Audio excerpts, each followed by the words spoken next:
You are joining us for the weekly Mountain Sky Conference update. You can find out more information at mtnskyumc.org or on our Facebook page. All right. Welcome to the Mountain Sky Conference weekly update. It's more important now than ever to support and resource one another as we navigate being the church in these times. Angie, Zach, and I are part of the conference digital communications team, and we will offer updates each week to let you know what is going on in our conference and to keep us together as we face our new reality. Despite the challenges of our different contexts, we are in this together. We encourage you to reach out to us if you have particular questions or topics you would like us to address. Let's launch this week's update.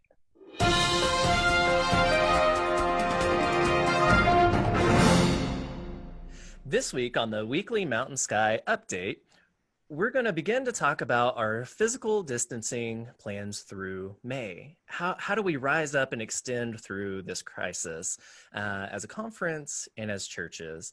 And as you know, our conference is huge, and we cover 4 different states and a church in Idaho, which all have different phased reopenings throughout the next few weeks and months.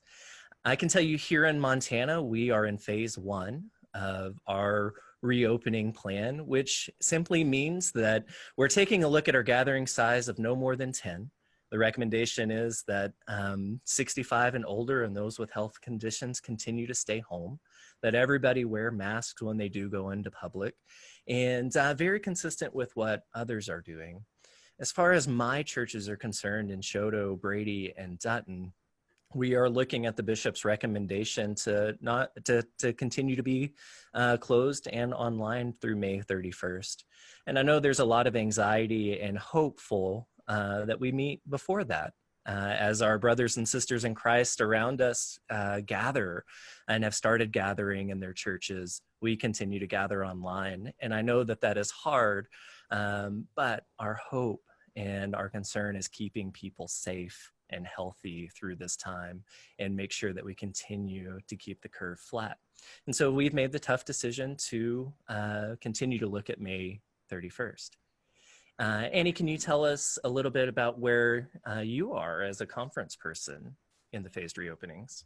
Sure. I've been following the governor of Colorado, but also keeping my eye on each of our states, trying to think through what's best. What are our best practices? So officially in Colorado, we're in this phase called Safer at Home. This means you don't leave unless you really need to. And we've realized for our conference staff ministry work, we are all mostly able to work from home.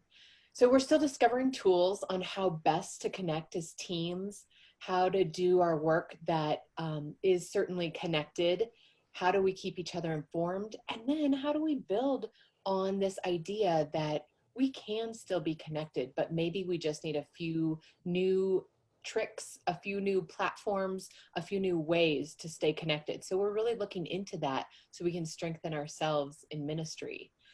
Certainly we miss each other and hope to come back. But I realize the concern is huge, especially when we start talking about our churches and our congregations. So right now, one of my favorite things that I'm seeing is the Mask On project. This is through Janet Mulroy and the missions team of the Mountain Sky Conference, encouraging congregations to make masks so that as we begin to come back together, we wear masks and we continue to do our safe physical distancing. Angie, what are you seeing at Park Hill and sort of in the Denver area?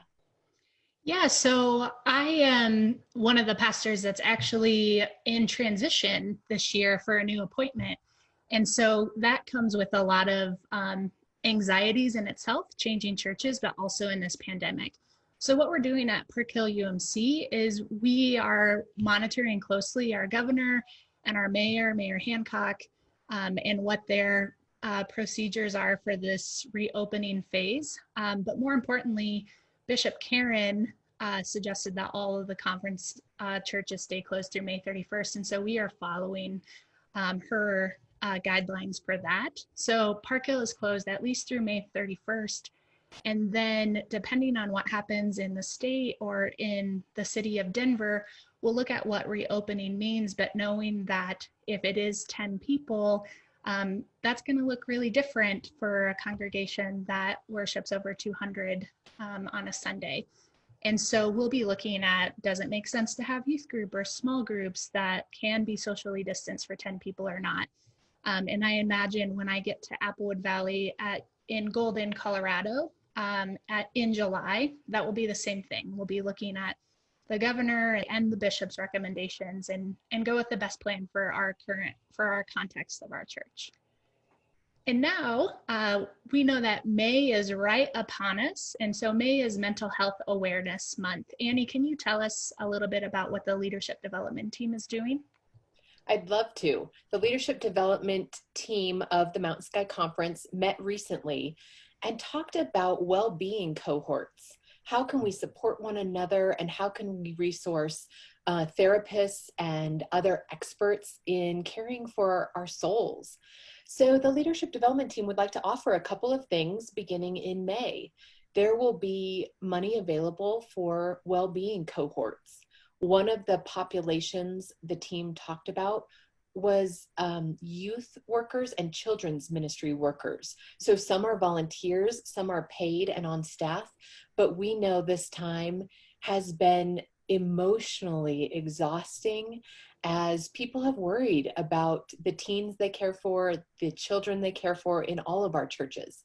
So leadership development wants to offer some well-being cohorts where the team actually funds the cohorts. They meet 3 times as a group, and each person gets one individual session with a licensed therapist. And then we thought, how can we offer this to clergy as well? So we will look to seeking an MEF group grant so that clergy could be a part of these well-being cohorts as well. I'll send an email around May 7th to explain more about all that leadership development would like to offer in the next month or so. So stay tuned for that. And then Angie, can I throw it back to you to tell us just a bit about the Clergy Covenant Relief Fund that has just been created?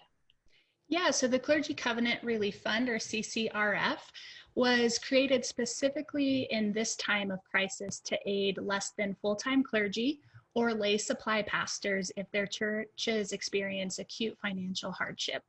So if you are one of those clergy that makes that qualification, you can reach out to your district superintendent if you need some assistance. And Zach, can you tell us a little bit how we can connect more with the Mountain Sky Conference? Of course, we know that this is just a brief bit of information and updates for the week, and there's a lot going on in the life of our churches and in our conference. And there are a lot of ways that you can stay connected with us through our Facebook page, through our Instagram page, and through the conference e-news weekly communication, which you can sign up for at mtnskyumc.org. We want you to stay connected with us and get all of the information that is available out there that often changes daily through this pandemic. And so we want to communicate that as best as possible through these platforms. Thank you for joining us for this week's Mountain Sky Update. We'll see you next week. Bye. You are joining us for the weekly Mountain Sky Conference Update. You can find out more information at mtnskyumc.org or on our Facebook page.